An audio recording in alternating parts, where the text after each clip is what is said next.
రంగసరోవరం దగ్గరికి ముందే వచ్చేయమని నువ్వు వెళ్ళిపోతా అన్నావుగా అక్కడికే వెళ్ళి జపం చేసుకుంటాను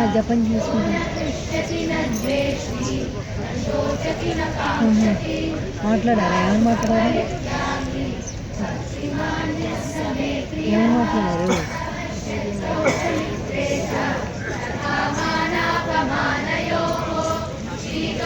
ఇండియా చెప్పచ్చు కదా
क्षेत्रं समासेन